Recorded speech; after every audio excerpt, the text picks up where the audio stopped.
नमस्कार दोस्तों, आज हम एक ऐसी अद्भुत औषधि के बारे में बात करेंगे जो आपके शरीर के 80 रोगों को ठीक कर सकती है। जी हाँ, उस औषधि का नाम है चूना। नेचुरल सोर्स से प्राप्त ये औषधि आयुर्वेद की अद्भुत औषधि है। ये चूना सर्वोत्तम वातनाशक है। कैल्शियम की कमी से आपके शरीर में 50 से भी अधिक रोग आ सकते हैं, जैसे कि हड्डियों के बहुत सारे रोग हो सकते हैं, मांसपेशियों के बहुत सारे रोग हो सकते हैं, कफ से जुड़े हुए बहुत सारे रोग आपको हो सकते हैं। कैल्शियम आपके शरीर में इतना ज़रूरी है कि अगर आपके शरीर में कैल्शियम की कमी है तो इसकी कमी से दूसरी चीज़ों की पूर्ति नहीं हो पाती है। अगर किसी भी कारण से इस कैल्शियम की आपके शरीर में कमी हो जाती है तो इसकी कमी से कोई भी पोषक तत्व आपके शरीर के लिए फिर बेकार है। शरीर उसका उपभोग नहीं कर पाता। अगर हम देखें तो सबसे अधिक कैल्शियम दूध में पाया जाता है, उसके बाद फिर छाछ या ताक में मिलता है, उसके बाद दही और घी में मिलता है। छाछ, मक्खन और घी, इन तीनों में भरपूर कैल्शियम है। इसका उपयोग आपको ज़रूर करना चाहिए। इसका सेवन भी आपको समय समय पर करते रहना चाहिए। सभी खट्टे फलों में भी कैल्शियम पाया जाता है। फलों की बात करें तो अन्य फलों की तुलना में सबसे अधिक कैल्शियम केले में पाया जाता है, इसलिए केले का सेवन बच्चों को ज़रूर कराना चाहिए। आप भी इसका सेवन कर सकते हैं। आमतौर पर 45 वर्ष के बाद हमारे शरीर को कैल्शियम की बहुत अधिक ज़रूरत होती है, क्योंकि हमारे शरीर में कैल्शियम का बनना धीमे धीमे कम हो जाता है, इसलिए हमें ये कैल्शियम बाहर से लेना पड़ता है।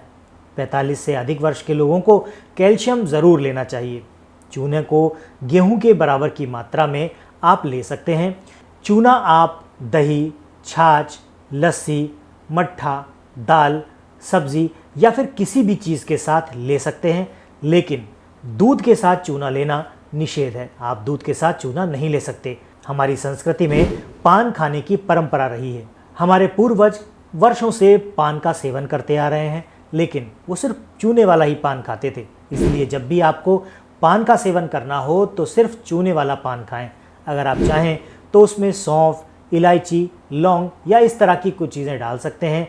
कत्था या सुपारी भूल कर भी प्रयोग में ना लें। चूना पीलिया की सबसे अच्छी औषधि है।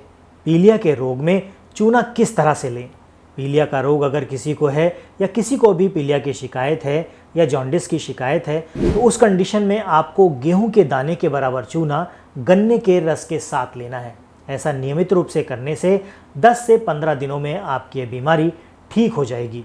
इसके अलावा अगर किसी भी व्यक्ति को नपुंसकता की परेशानी है तो भी उनको नियमित रूप से चूना देना है, कम से कम 3 महीनों तक। चूना गेहूं के दाने के बराबर ही देना है। 3 महीने के बाद आप 15 से 20 दिन का गैप दे सकते हैं। उसके बाद दोबारा से आप ये चूना शुरू कर सकते हैं। आयुर्वेद की कोई भी औषधि जब आप देते हैं तो इस सिद्धांत को आपने ध्यान रखना है, शरीर को उसकी आदत ना पड़े, इसके लिए वो औषधि आपको 3 महीने तक लगातार देनी है। उसके बाद फिर आपने कम से कम 15 से 20 दिन का गैप देना है और गैप देने के बाद आप दोबारा से 3 महीने तक के लिए वो प्रोसेस अपना सकते हैं। बच्चों की लंबाई बढ़ाने के लिए चूना सर्वोत्तम है। चूना गेहूं के दाने के बराबर दाल में दें। स्मरण शक्ति बढ़ाने में भी चूना सर्वाधिक उपयोगी है। जिन बच्चों का आईक्यू लेवल कम है, शरीर की वृद्धि नहीं हो रही है, मानसिक रूप से कोई परेशानी है, उस कंडीशन में भी चूने का प्रयोग सर्वोत्तम माना गया है। चूना गेहूं के दाने के बराबर आप किसी भी चीज़ में दे सकते हैं। बस ध्यान रखना है तो दूध के साथ चूना नहीं देना है। माताओं और बहनों के लिए भी चूना बहुत उपयोगी है। चूना शरीर में रक्त बढ़ाने का काम करता है। शरीर के अंगों का अगर समुचित विकास नहीं हो रहा है तो उस कंडीशन में भी चूना दिया जा सकता है।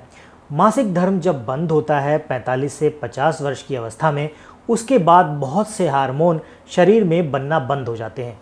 उस समय जितने भी परेशानियां, जितनी भी तकलीफ़ें माँ या बहन के शरीर में होती हैं, उन सभी के लिए चूना सर्वोत्तम है। 45 से 50 वर्ष के बाद जब ये हार्मोन नहीं बनते तो शरीर में जो कैल्शियम है उसका पाचन ठीक से नहीं हो पाता, इसलिए हमारे शरीर को बाहर से चूना लेना पड़ता है। इसलिए माताओं और बहनों को इस उम्र के बाद चूना अवश्य ही लेना चाहिए। अगर कोई माँ या बहन गर्भवती है तो उसको चूना अवश्य लेना चाहिए, और वो चूना आपको गेहूं के दाने के बराबर अनार के रस में देना है, क्योंकि माँ के शरीर में कैल्शियम और आयरन की कमी हो जाती है। क्योंकि जो माँ के गर्भ में जो बच्चा पल रहा है उसको भी आयरन और कैल्शियम की ज़रूरत पड़ती है, जिससे कि दोनों की पूर्ति के लिए हमें बाहर से कैल्शियम या फिर आयरन की ज़रूरत पड़ती है।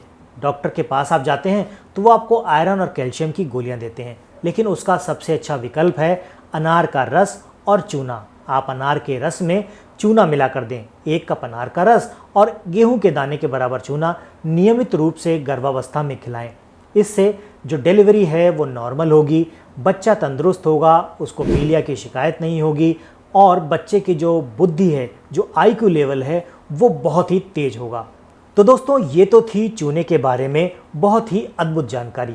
अपने अगले वीडियो में हम चूने के कुछ अन्य उपयोग जानेंगे और चूना किस किस काम आता है ये भी हम सीखने की कोशिश करेंगे। आज के वीडियो में फिलहाल इतना ही। मिलते हैं अगले वीडियो में ऐसे ही किसी नई और रोचक जानकारी के साथ। तब तक के लिए अपना और अपनों का ख्याल रखें। खुश रहें, स्वस्थ रहें।